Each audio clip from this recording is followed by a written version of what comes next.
Woohoo! Good to be back in the hot seat. Welcome to Cappy Hour. It's been nice to have a little break and to refine the voice, refine my ideas, and also to realize that I'm not here to change people's minds at all. I'm just kind of here to share lessons that I've learned, and hopefully, if they are to resonate, then we can all just live happily ever after. A lot of this stuff is so universal. So that's the place that I share from.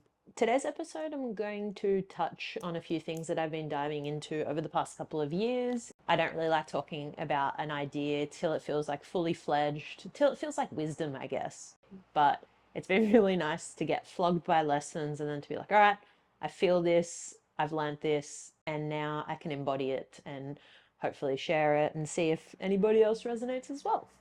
So I thought I'd start by talking about modern day dating because that's probably the one that we all resonate with the most because we're all hungry for love. For so long, I had so much shame around the fact that I would like to be loved and not just platonically. In the fear of coming off as not independent or whatever, I said to myself I'd never admit that. Truth is, since the bloody caveman times, we've all wanted it. It's a biological need. Just know that I hear you, I see you, I feel you. Yee-hoo. So anyway, back to the topic, which is modern day dating. I'm talking very collectively here because obviously there's going to be some people that don't resonate with this. We're all kind of coming to the table with our own traumas, and our past relationships begin to govern our future ones. And we've all got subconscious wounds and also conscious wounds. And it's a really, probably one of the most vulnerable things you will do actually is open yourself up to love. But it's tricky when we're living in a society where we're all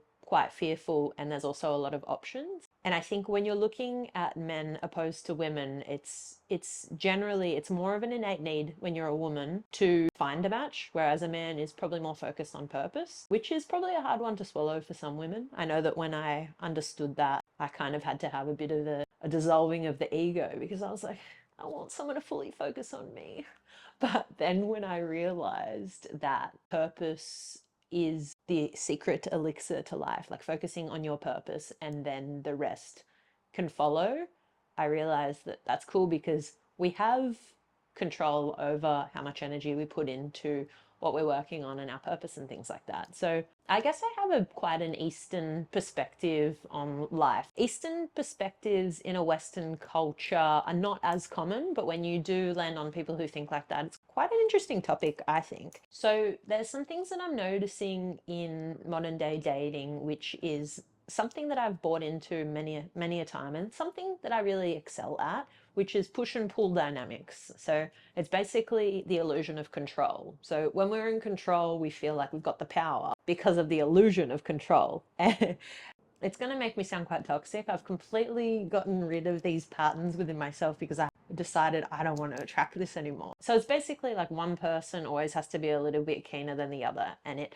kind of ping pongs between the two people. So one person feels like they have the power if they don't write back for a few days, and then the other person feels like they don't have the power, sort of thing. And I just find it to be incredibly toxic and something that I've been trying to like rewire my subconscious to not attract. But also I've been very consciously deciding that I am going to move forward in honesty and communicate that I don't do push pull if I notice it, because God, you notice it straight away, because we all want to feel like we have control when we're falling for someone.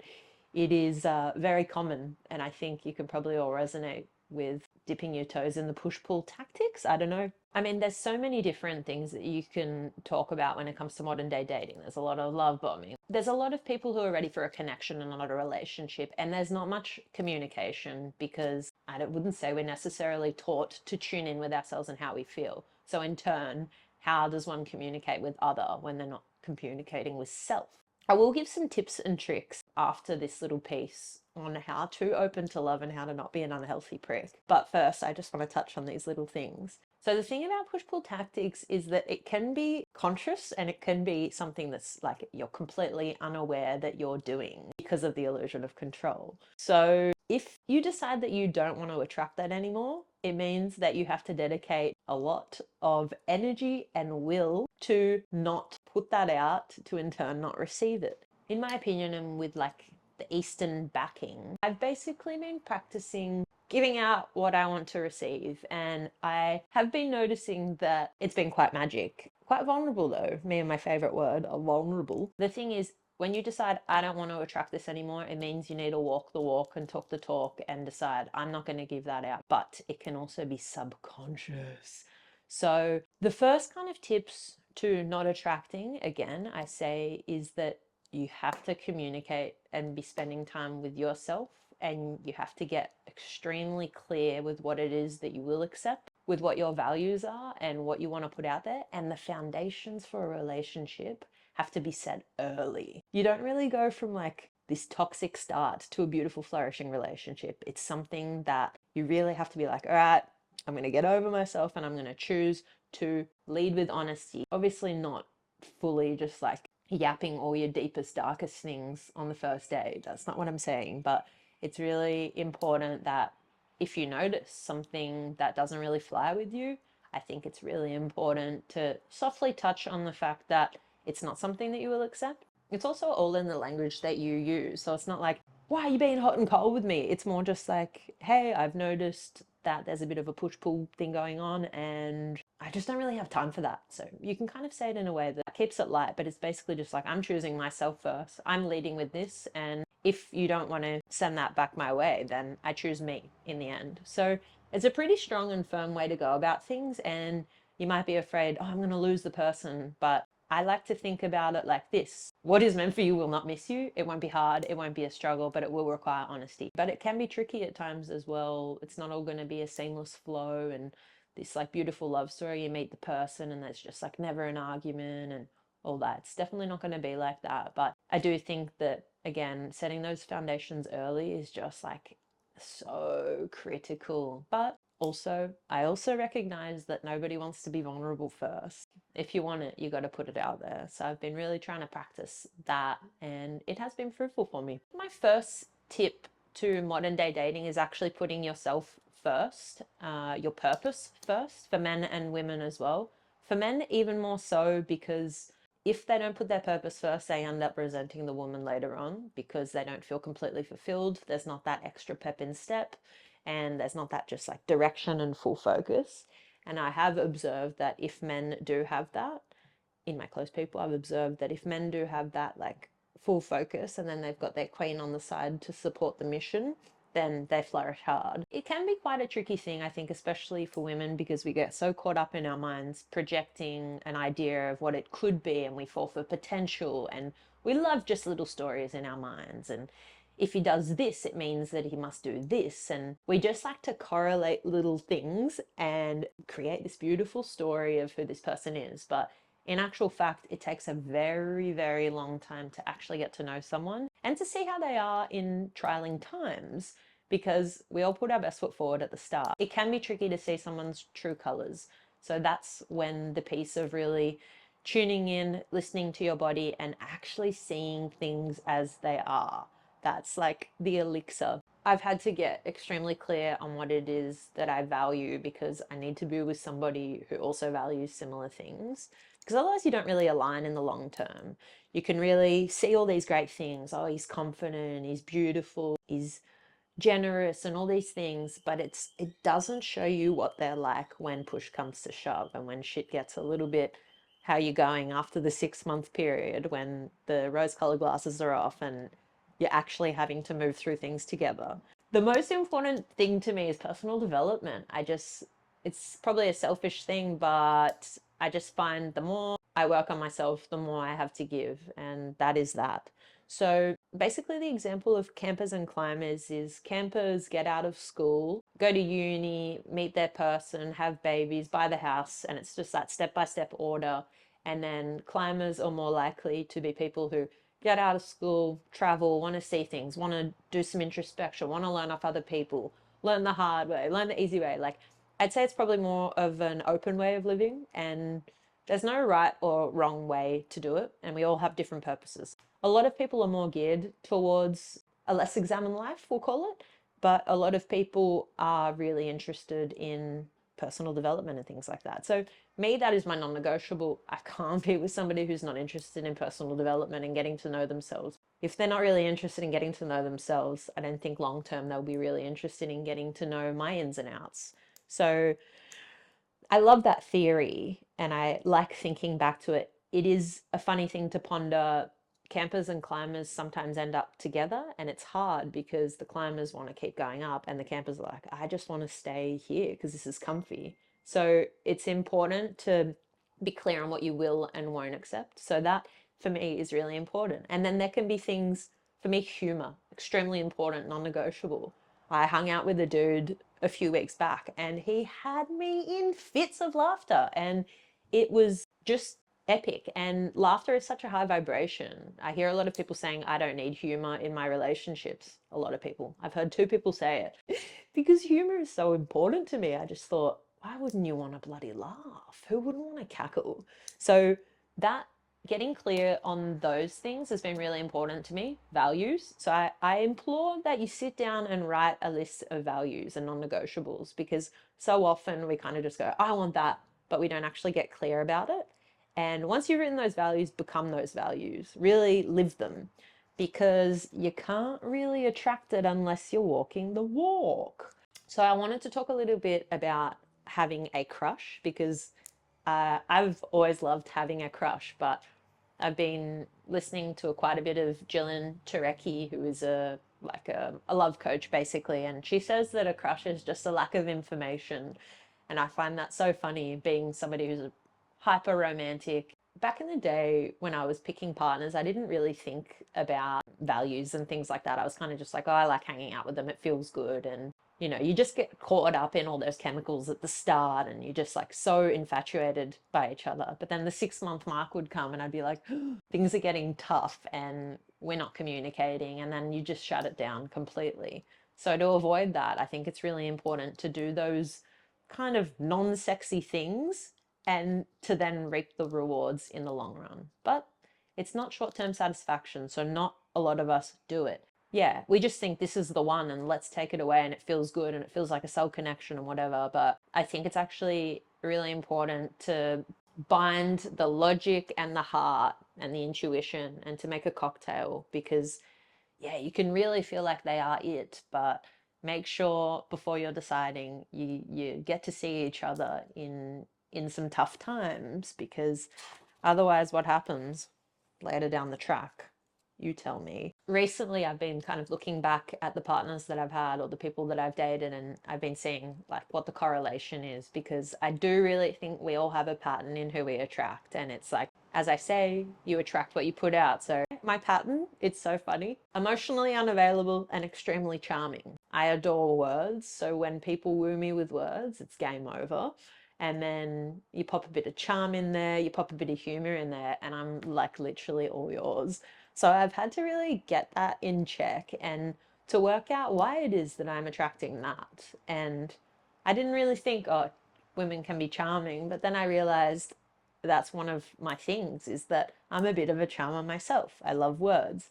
And then I think about the emotional unavailability piece and I look at myself and I'm like, I'm not emotionally unavailable. And then I look at myself and I go, yeah, there is a lot of fear around communicating from my heart. I've had to really come to terms with the fact that the reason I'm attracting emotionally unavailable is because I've been emotionally unavailable. And it can be a subconscious thing. That's the thing as well, is that it can be something that you really can't see. It's really cool to go back, look at the guys, look at the women, just see what it is that you've attracted and what is the major lesson in this. Be honest and real with yourself, because it's not all the other person. It really isn't.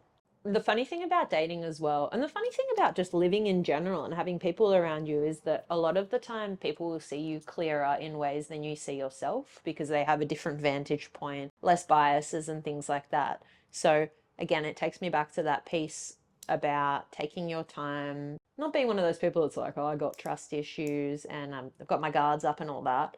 Yeah, you can take those labels, but I think sitting with yourself and just being dedicated to that introspection can really help in the long term. So touching on like the feminine and the masculine within self, I think it's a really cool thing to get into balance. I feel as though I've operated a large amount in my life from the masculine, and you can do a lot from that space in terms of business and things like that. But I think to her core, a woman operating from the feminine is just so beautiful, so swan-like, so just majestic. So it's been really nice to get those into check and to start just being like, I can receive, can be more just open to being helped. And I think that's also a really cool one to sit with and to notice within yourself when one's out of balance or when you're operating more from here or there. If you want to be in the doing and the achieving and all that, it's the mask. And if you want to be in more the flowy, the nature, the intuitive self, it's more the feminine.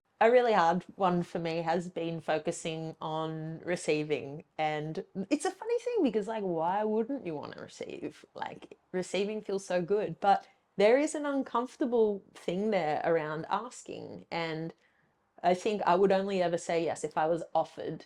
And sometimes I wouldn't even say yes because I'd be like, oh, I don't want to be a burden. So it's like getting really close to that and being like, why do I operate like that? Is something that will really help. I think a woman in her feminine is really attractive to a man in his masculine. And I think it's cool to jump between the both in self. You'd notice it a lot as well in like gay relationships, for example, or two women. There's generally always somebody who's more in their mask and more in their femme. If living symbiotically, you'll probably dance together and flow well. And there'll be times when it's out of balance as well. But I'd say the elixir is women focusing on receiving and men focusing on giving, and not buying into gender roles and bullshit like that. Like, we're all giving and receiving and stuff, but a man wants to provide. He does. It gives him such a sense of purpose. So fucking put your feet up and also give too. Bake him a cake or something. But no, that's been such a fun one to get familiar with. Now that I'm receiving, I kind of just feel like a little bit of a queen. So yeah, only good things have come from that. I'll never forget, there was times with my ex where I'd be too scared to ask for a lift home from the mechanic. So I'd like hitchhike home and he'd be like, you want a lift? And I'd be like, no, don't worry, I've got a lift. And I'd just hitchhike. Like, what the heck? So we're going to talk a little bit about how to open to love because it's scary.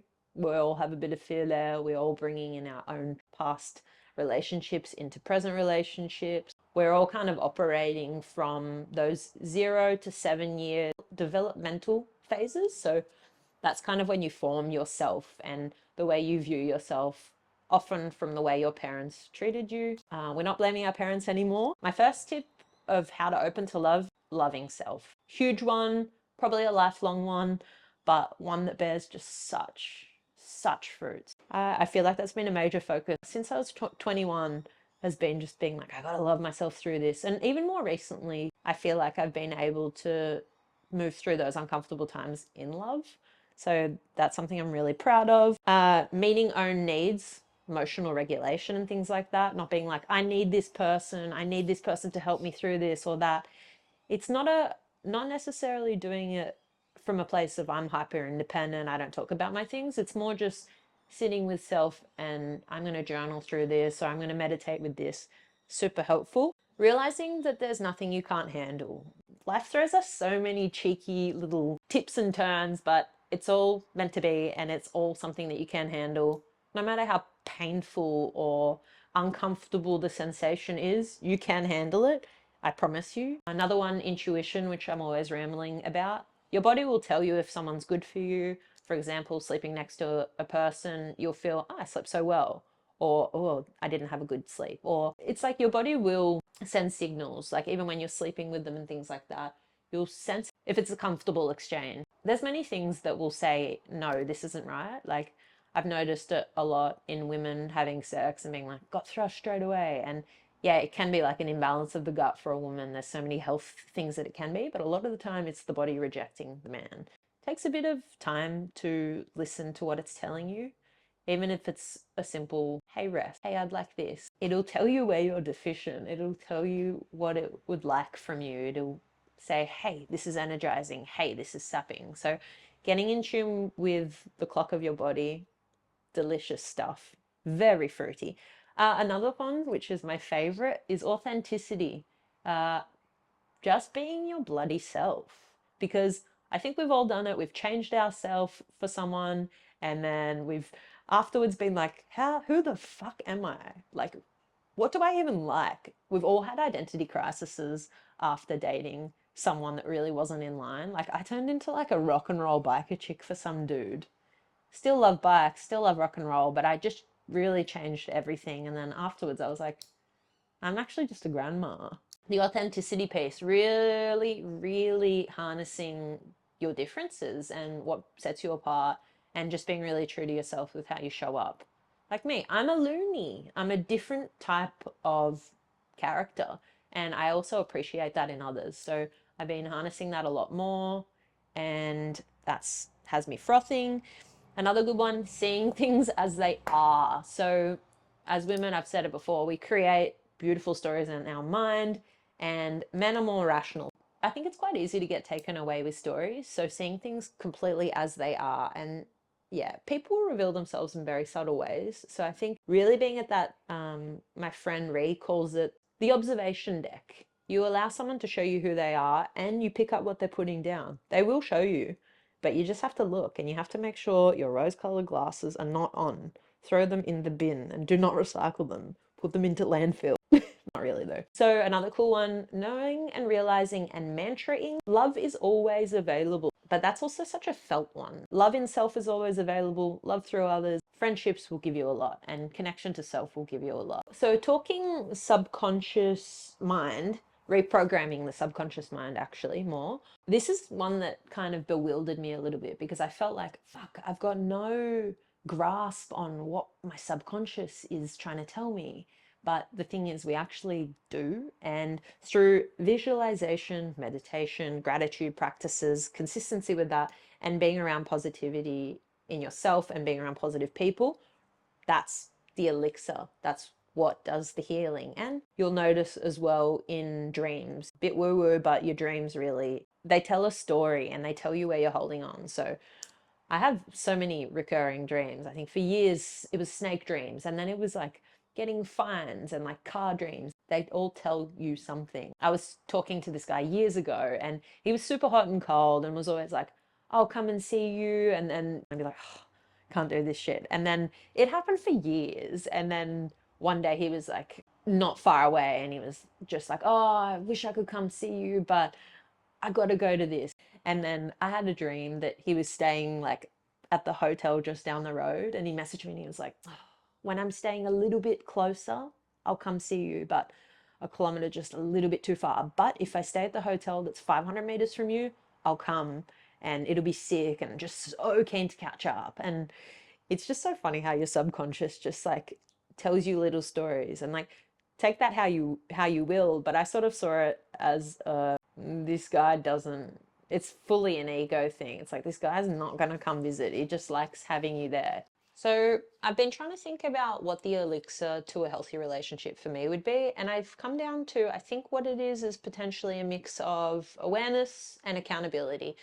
Not being afraid to say sorry, to be like, to own up when you fucked up. I think that's a really attractive quality, and one that I hope to draw in my friendships and in my business and in everywhere. So one that I have to really be practicing. It's a work in progress.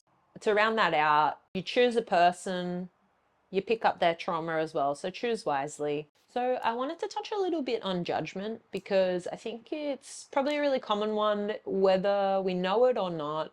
I think we move through life and we make certain choices, and those certain choices create a bit of an inner monologue. And we all have that little voice in our heads, whether you realize it or not. There's a voice in our head that is there, and it is the voice that makes us make decisions, and that makes us move forward, that makes us get out of bed in the morning. This is like quite a complex topic to dive into, ego and all that stuff. But I think it's really cool to often have check-ins with that little voice, and to really remember that we have quite a lot of autonomy over what goes on up there.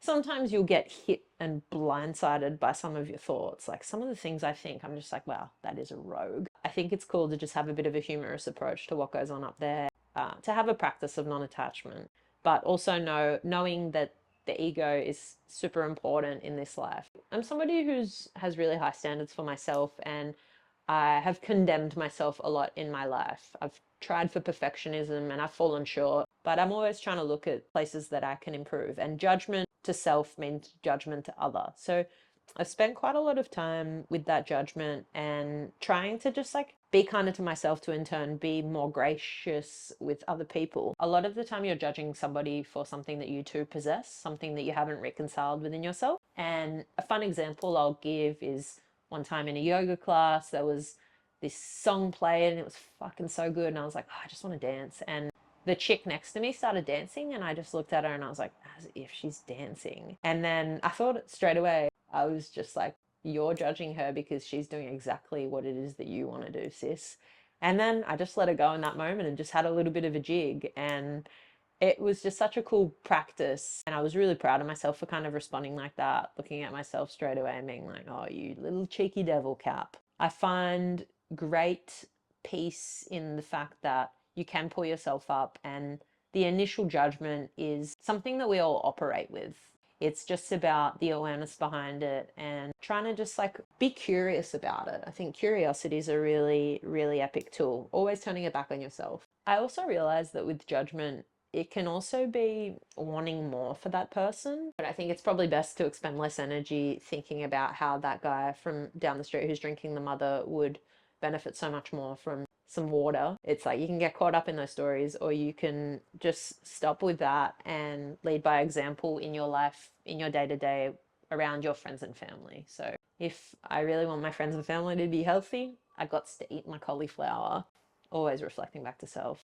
So we're gonna go down the addiction route again. I've done this before, but I feel like I knew a lot of the stuff intellectually and hadn't had the practice. So recently I listened to a Michael Singer podcast on will, and I remember just going like, I want to have stronger will. And it's not discipline. Will is just showing yourself that you have willpower and that you say you're going to do something and you do it, because God, it feels good when you do that. I got such a love for weed. I just think it's such a fun drug. It makes me think differently. It makes me feel creative. I feel really sure of myself and all these things. I had been, because I'm not smoking anymore, I'd been looking at that relationship for a few years and noticing certain recurring thoughts when it came to my relationship with weed. And in the last couple of months had been kind of looking at it more clearly. And in my case, I started out smoking weed and it just created all these new ways of thinking, all these neural pathways. I created a relationship with it where I'd be doing and creating and making. It's always affected me in quite a positive way until I started going through certain heavier things and still leaning on the weed. And then it became a crutch. So instead of dealing with my pain, I'd have a doobie and then just go about my day. And doobie is basically dopamine. So you have a doobie and it can either spiral you into some psychosis or it can make you feel a little bit better short term. So I kind of fell into a bit of a pattern with that. And then it became just living like a normal life, going to yoga and exercising and working and all that, but doing it rip. And then I started to just look at myself and be like, I don't want to be a stoner. No judgment on stoners, but it's just not what I want for myself. I just don't want it that much. I want to be able to achieve those certain feelings without. I think that was the main thing. So I did quite a bit of research on addiction and like what the mechanism of addiction teaches you.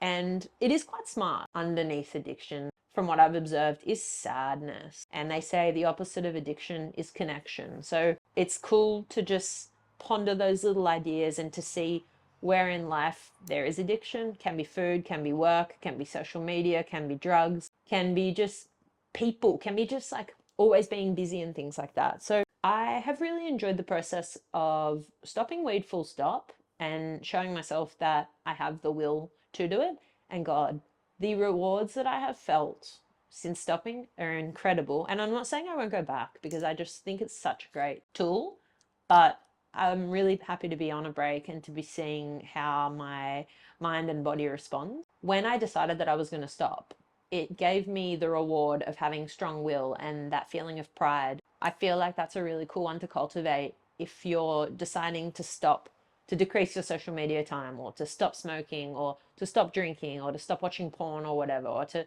balance it out. I think it's a really cool one to look at will and be like, all right, that's what I'm going to cultivate. And easier said than done, evidently. One must have a very strong mind to cultivate that will.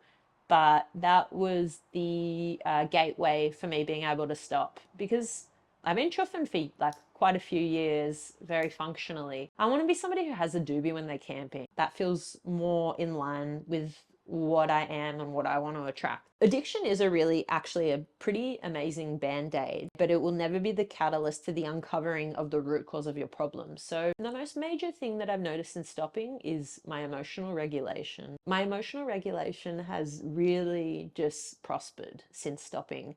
It's like instead of any escapism, I'm forced to really look at myself, to really feel the sensations as they arise, and to just, yeah, be really honest with what it is that I'm feeling without any sort of escapism. So although painful at times, it still means I'm not copying out whatsoever. I think before I used to be like, oh, I'm in a bit of pain. I'd look at the pain, maybe meditate, maybe this or that. And then I just have a doobie and then boom, sails you away onto a different frequency. And I just don't think that that's healthy.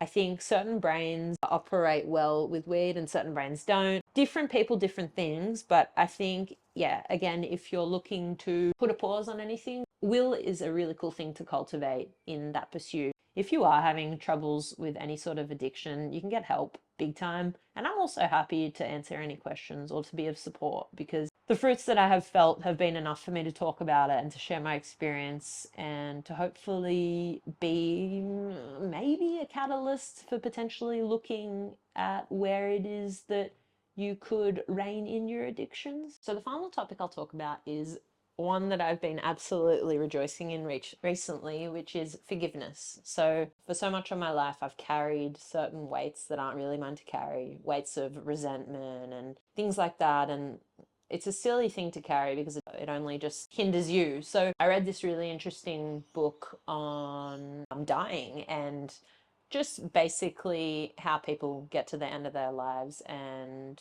how it is that they respond to death and is there any resistance and things like that. And I think life is just so interesting and death is probably not looked at as much. So I've been reading this book and it just shifted so much within me and made me just go, all right, where in my life do I want to reconcile certain things and relationships with people, and where is there still residue that I could potentially get rid of? So I was reading this book and it just stirred up all this emotion. I thought, if I was to die tonight, I think I'd look back and be a little bit disappointed in certain tabs that I still have open, that with a bit of love, vulnerability, and a deletion of my pride, I could get rid of. So I read this book, it stirred all this emotion up within me and made me just look at myself and look at my relationships, and I wanted to offer forgiveness to other people and forgiveness to self. So I went through a bit of a process of looking at who I'd potentially wronged in the past and what I was going to do to reconcile that. So I think that's a cool thing to look at within yourself, is that if you were to die tomorrow, firstly, what would you change? Because every day is not guaranteed. Sorry, being Gandhi over here. It just felt so good to message a few people and to apologize here and there and to be a little bit vulnerable and to just get over myself basically and offer up. I don't know, some would call it a bit of a selfish act, but the idea is more to offer peace to that person if there was anything lingering there. With a lot of my relationships, I held quite a bit of pride because I felt this is my experience, I am right, I've been wronged, and that was just such a heaviness to kind of carry around. And although it was really cool for me to be able to look at situations as they were, this person did do me wrong, but I also showed up like this, and moving forward, I wouldn't do those certain things.